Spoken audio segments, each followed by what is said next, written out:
Hi, I'm Patrick Hertzberger. I'm the artist for the Vine Mural.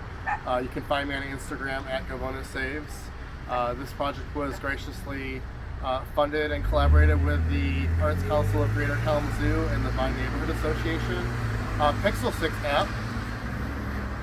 App graciously sent me a placard for this project. So when we click on the P, I'm going to put that up to the placard here, and we're just going to leave that on it until it buzzes, and it's going to take us to the content.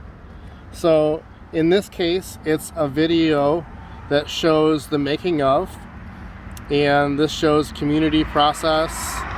We had about a month ago with some kids from the neighborhood all the way through the end of the project.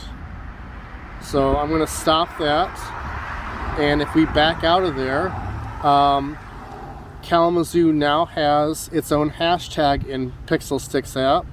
So we'll hit maps in your area. The hashtag is KZOO,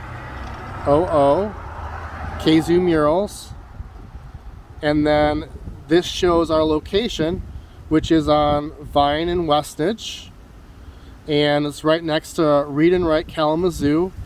When there are other murals that get added to this process, you can zoom out and see where everything else will be. So this is the first one on the map, and check out Pixelstix App on the Play Store